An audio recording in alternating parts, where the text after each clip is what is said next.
Hello, Mark. Thank you for coming to the Southern Cross Academy of Light. I've heard that you had a life-threatening illness which you were able to heal. Would you please tell our viewers about this?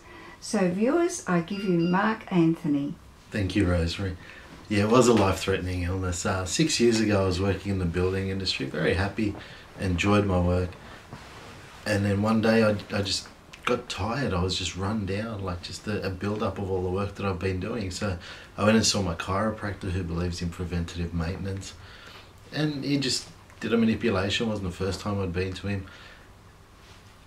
Afterwards I felt like this pain across my back, and so the next day I went and spoke to him and had him basically fix whatever he'd done, and unfortunately it didn't make any difference. It actually felt a little bit worse. And so after a little time of putting up with the pain, trying to fix it, I went and saw the doctor, and the doctor sent me for a bone scan. And what they do is inject a dye into your bloodstream, and it just shows if there's any fractures in your bones.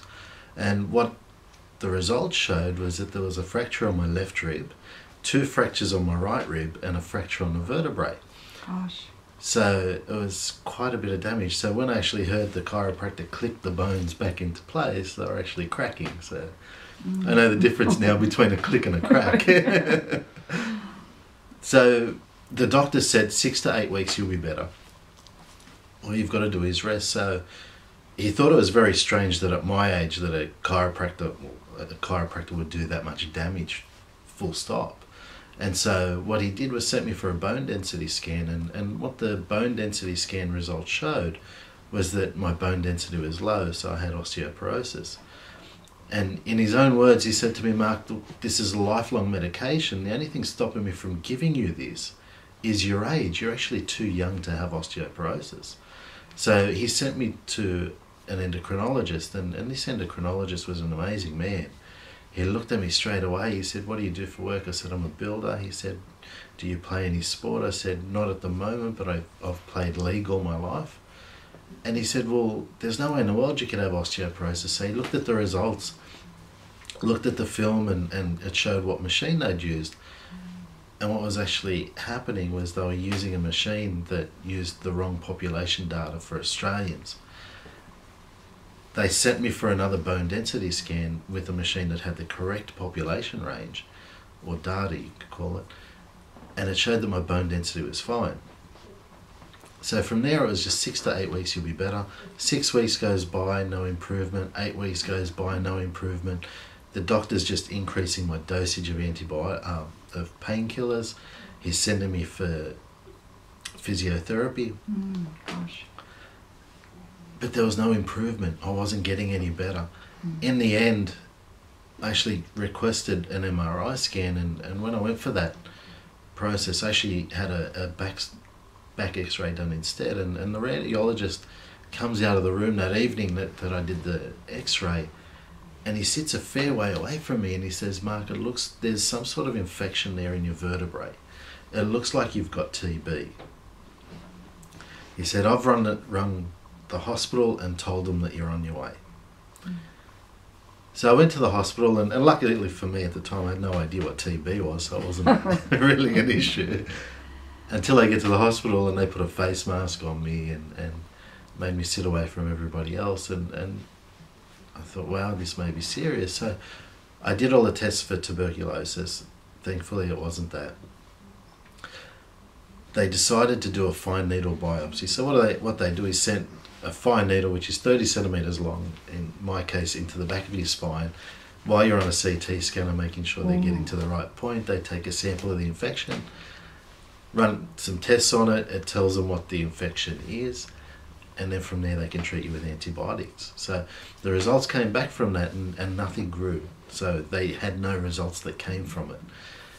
So we didn't know what the infection was. They decided that they were going to do another procedure. And this was just a case of putting 3 holes in my side, putting a camera in, taking a sample of the infection, and then basically once they know what the infection is, they can treat it. Went through this procedure, and at the end of this procedure I've got a scar across my back that's at least 20 centimetres long. I had 2 tubes coming out my side that were draining the blood because I had to collapse the lung in order to do the procedure. And I was on a drip on a button. I had a button for morphine. So there was a lot of pain there, and It must have been, yes. yeah, it was just an incredible experience, you could say.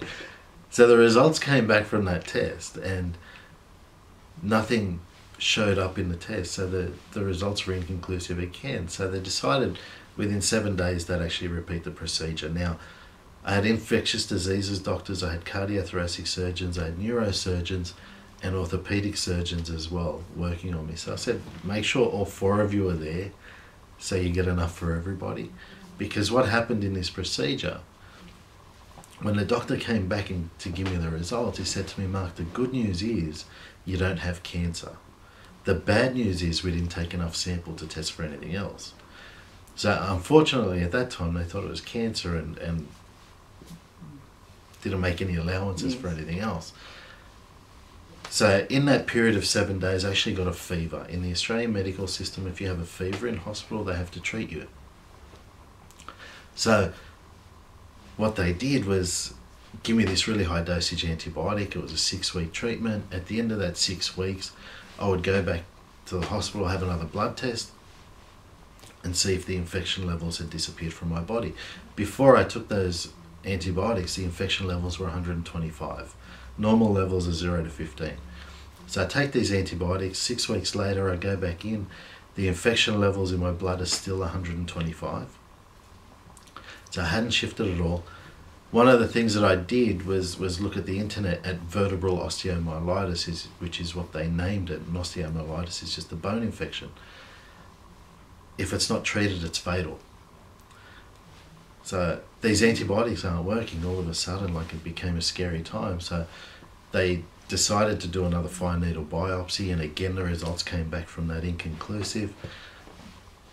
So the doctors said to me what they were going to do is put me back on the same antibiotic, put me on another really high dosage antibiotic, and it'll just be a matter of let's hope for the best. I go home, I go and see my naturopath. My naturopath gives me a book. She says to me, Mark, this is a course I did about 5 years ago. There may be something in it for you. So I go home and I start reading this book. It's called Go Up and Work with God by Vienna Steibel. As soon as I started reading that book, I knew I needed this. Whatever it was, I needed it. So that was a Sunday night. Monday night, I found a practitioner in Australia.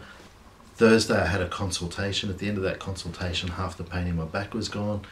Friday, Saturday, Sunday, I sat one of the workshops. At the end of that weekend, I was completely healed. Gosh. It was Completely an incredible journey, completely healed. I remember going home and picking up my daughter for the first time in almost a year.